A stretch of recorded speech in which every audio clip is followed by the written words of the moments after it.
मैं आपका अपने YouTube चैनल पे स्वागत करता हूँ। आज की जो हमारी वीडियो है, मैंने इसके पहले जो फाइलम पढ़ाया था वो प्रोटोजोआ के बारे में पढ़ाया था। प्रोटोजोआ के बारे में जितने भी जनरल कैरेक्टर्स थे उसके बारे में मैंने आपको बताया था। उसमें क्या सेलुलर ऑर्गेनाइजेशन होते हैं, किस तरीके के ऑर्गन पाए जाते हैं, रेस्पिरेशन किस तरीके से होता है, रिप्रोडक्शन किस तरीके से होता है। जो भी टॉपिक थी आपकी संग फाइलम प्रोटोजोआ में, मैंने उसके बारे में आपसे डिस्कस किया था। आज जो दूसरा वाला संघ हमने लिया है फाइलम पोरीफेरा, पोरीफेरा के बारे में आज हम अध्ययन करेंगे। तो देखिए, जो पोरीफेरा के बारे में हमें अध्ययन करना है आपका, इसको हम फाइलम मान के ही पढ़ते हैं। कहीं कहीं पे आप देखेंगे तो हम फाइलम नहीं पढ़ते, पोरीफेरा को डायरेक्टली पढ़ते हैं। ठीक, यहाँ पे हम फाइलम पोरीफेरा को पढ़ेंगे।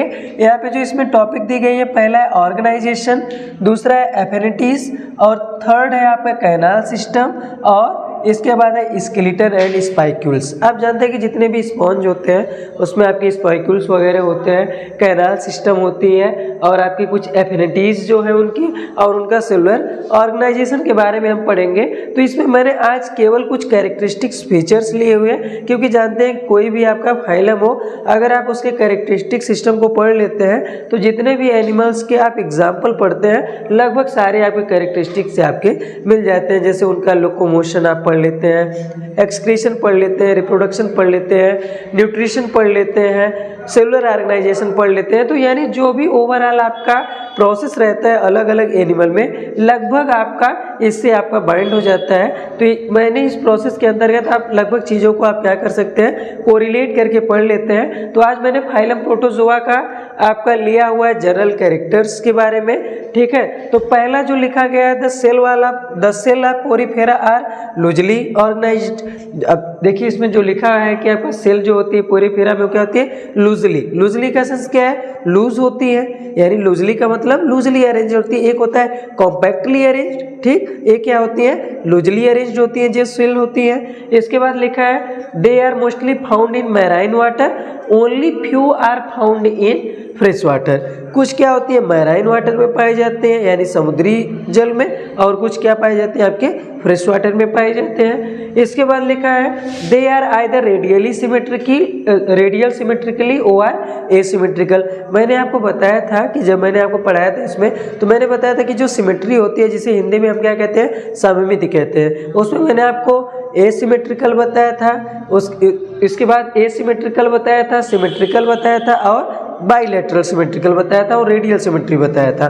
तो मैंने रेडियल सिमेट्री में आपको बताया था कि जो रेडियल सिमेट्री होती है इसमें आप कहीं से भी, जैसे मान लीजिए कोई एनिमल है राउंड शेप में है, तो रेडियल सिमेट्री में आप इसे कहीं से भी काटते हैं तो ए टू इक्वल हाफ्स में क्या होता है, डिवाइड होता है। ठीक, इसके बाद आपका यही है रेडियल सिमेट्री। देखिए लिखा भी गया है कि रेडियल सिमेट्री क्या होती है, जिसमें हम एनिमल को किसी भी प्लेन से काटते हैं तो दो इक्वल हाफ्स में कटता है। ठीक, इसके बाद आपका एसिमेट्री में आप कहीं से भी काटिए, मान लीजिए कोई एनिमल है इस तरीके से आपका, ठीक, इस तरीके से, अब इसे आप कहीं से भी काटेंगे तो वो दो इक्वल हाफ्स में नहीं कटता है। और एक जो होती है तीसरी बाइलेटरल में आप जैसे ह्यूमन बींग्स है, ठीक, ह्यूमन बींग्स को आप देख लीजिए, अगर आप इसे बीच में से काटते हैं ह्यूमन बींग्स में, तो ये हमेशा दो इक्वल पार्ट्स में आपका क्या होता है, डिवाइड हो जाता है। इसके अलावा और भी एग्जांपल है, लेकिन इसमें दिया था आपका रेडियली सिमेट्रिकल और एसिमेट्रिकल। तो रेडियल सिमेट्री का मतलब होता है हम इसे, अब कोई राउंड शेप में एनिमल है तो हम उसे किसी भी प्लेन से काटे वो हमेशा दो इक्वल हाफ्स में ही क्या होता है, ब्रेक होता है। जबकि एसिमेट्रिकल का मतलब होता है आप उसे कहीं से भी कटिंग करेंगे या कट करेंगे वो कभी भी इक्वल प्लेन में आपका ब्रेक नहीं होता है। अगला दिया है their body is usually cylindrical का मतलब होता है सिलेंडर से। ठीक, सिलेंडर आप जैसे देखते हैं जो सिलेंडर आपके घर में होते हैं उसी तरीके से इसका शेप क्या होता है, सिलेंड्रिकल होता है। इसके बाद इधर आपका अगला पॉइंट है द स्क्लेरियोब्लास्ट सिक्रेट स्पाइक्यूल्स। इसमें जो स्पाइक्यूल्स को सिक्रेट करता है वो कौन सिक्रेट करता है, स्क्लेरियोब्लास्ट सिक्रेट करता है। इसके बाद लिखा है they have no organ in their body.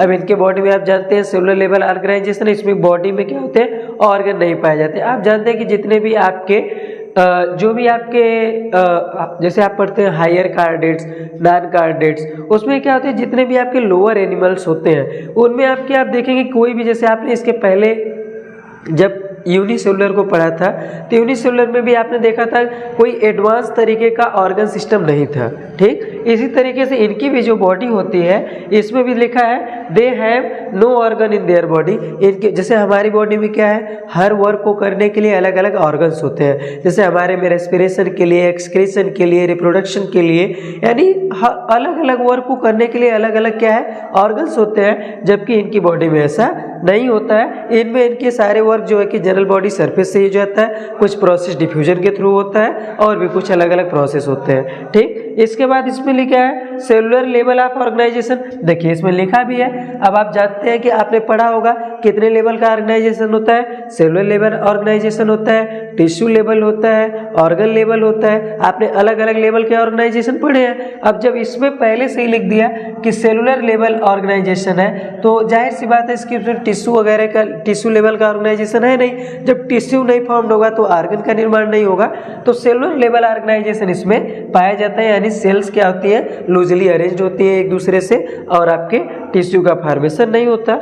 इसके बाद इसमें दिया है, अगला दिया न्यूट्रिशन इज होलोजोइक। अब देखिए न्यूट्रिशन होलोजोइक का सेंस मैंने आपको जब इसके पहले वाला पढ़ा रहा था उसमें भी बताया था, उसमें मैंने आपको यूग्लिना के बारे में बताया था। इसमें आपका देखिए जो आपका फाइलम पोरीफेरा है, इसमें भी न्यूट्रिशन किस तरीके का होता है, होलोजोइक होता है। और आप जानते हैं कि होलोजोइक को हम किस टाइप का न्यूट्रिशन कहते हैं, एनिमल लाइक न्यूट्रिशन।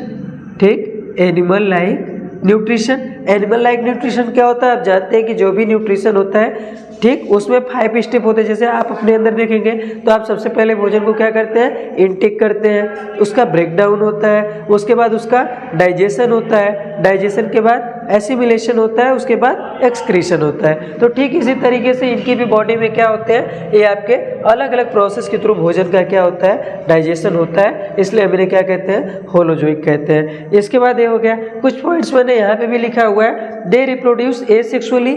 अब जानते हैं कि इनमें जो भी मैंने अभी कहा कि जितने भी लोअर एनिमल होते हैं उनमें मोस्टली आप देखेंगे जो रिप्रोडक्शन होता है एसेक्सुअली ही होता है, यानी जो हाइयर है उनमें आपका सेक्सुअल रिप्रोडक्शन देखने को मिलता है। आप जानते हैं एसेक्सुअल रिप्रोडक्शन हम उसे कहते हैं जिसमें ओनली वन पेरेंट इन्वॉल्व होता है। ठीक, अब एसेक्सुअल बर्डिंग होता है, बर्डिंग के द्वारा और फ्रेगमेंटेशन के द्वारा। ये दोनों प्रोसेस को मैंने आपको रिप्रोडक्शन में बताया कि बर्डिंग क्या होता है, एक आउट ग्रोथ होती है जिसमें क्या होता है, बर्ड निकलते हैं। जैसे आपने हाइड्रा में पढ़ा था, उसमें क्या होता है, बर्ड जो है कि जो पेरेंट प्लांट होता है उससे, पेरेंट से अलग होकर के नए आपके जीव का फॉर्मेशन कर देता है। उसी तरीके से फ्रेगमेंटेशन में मैंने आपको बताया था, एग्जाम्पल आपको याद होगा स्पाइरो वगैरह, जब मैं एल्गी पढ़ा रहा था तो मैंने आपको फ्रेगमेंटेशन के बारे में बताया था कि फ्रेगमेंटेशन में क्या होता है, जैसे कोई एल्गी है इस तरीके से, तो इसमें क्या होता है, इसकी बॉडी जितने फ्रेगमेंट्स में डिवाइड होती है, अलग अलग फ्रेगमेंट्स से क्या होते हैं, अलग अलग आपके एल्गी का निर्माण हो जाता था। तो फ्रेगमेंटेशन मैंने आपको वहाँ पे बताया था।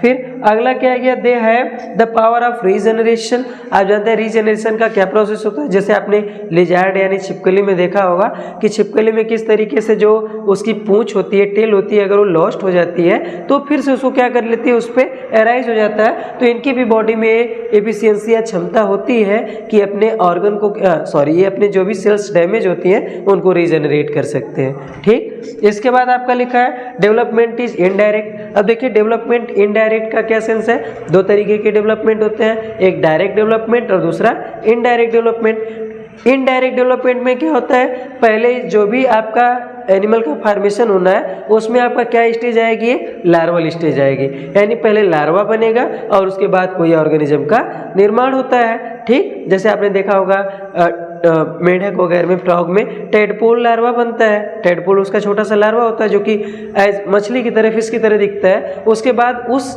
टेडपोल लार्वा से क्या बनता है, मेढक बन जाता है। इसी तरीके से तो इस तरीके के डेवलपमेंट को हम क्या कहते हैं, इनडायरेक्ट। क्यों इनडायरेक्ट का, क्योंकि पहले लार्वल स्टेज में गया और उसके बाद फिर एनिमल स्टेज में आया। ठीक, इसके बाद क्या दिया है, excretion and respiration bye diffusion. अब देखिए यहाँ पे जो डिफ्यूजन प्रोसेस मैंने लिखा है इसे मुझे डिफाइन करने की जरूरत नहीं है, क्योंकि मैंने आपको डिफ्यूजन प्रोसेस पहले भी बताया था कि डिफ्यूजन वो प्रोसेस होता है जिसमें आपकी सॉलिड, लिक्विड और गैस हायर कंसंट्रेशन से किधर मूव कर जाते हैं, इट्स लोअर कंसंट्रेशन। अब इसमें देखिए एक्सक्रीशन का प्रोसेस क्या होता है, आप जानते हैं जो भी अनवांटेड प्रोडक्ट होते हैं हमारी बॉडी से वो क्या होते हैं, रिमूव होके बाहर निकलते हैं। और दूसरा क्या है, रेस्पिरेशन में आप जानते हैं जिसे हम श्वसन कहते हैं। श्वसन में जैसे जैसे आप O2 लेते हैं और CO2 छोड़ते हैं, इसमें भी क्या होता है, ये अपने जनरल बॉडी सरफेस से with the process of diffusion its higher concentration of gases is reprise to the lower concentration of the gases in it's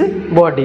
इसके बॉडी में आपका जो आपके जाते हैं गैसेस होती हैं वो डिफ्यूजन प्रोसेस के थ्रू हायर कंसंट्रेशन से कहाँ जाती हैं, लोअर कंसंट्रेशन की तरफ। उसी तरीके से जो एक्सक्रीशन वाला प्रोसेस है ये भी हायर कंसंट्रेशन से जिस भी फॉर्म में होगा, सॉलिड के फॉर्म में, लिक्विड के फॉर्म में या गैस के फॉर्म में होगा, वो आपका बाहर निकल जाता है। तो ये आपके कुछ कैरेक्टरिस्टिक्स थे आपके जो कि फाइलम पोरीफेरा के बारे में, जिसमें मैंने कहा था आपको कि जो भी कैरेक्टरिस्टिक फीचर्स होते हैं आप को पढ़ लेते हैं तो उसमें आप जितने भी एनिमल्स, लगभग जितने भी मैक्सिमम एनिमल्स को आप पढ़ेंगे सब में आपका एक कैरेक्टरिस्टिक फीचर कुछ ना कुछ आपका मैच कर जाता है। मुझे जितने इंपॉर्टेंट पॉइंट थे मैंने उस पर डिस्कस किया। अब मिलते हैं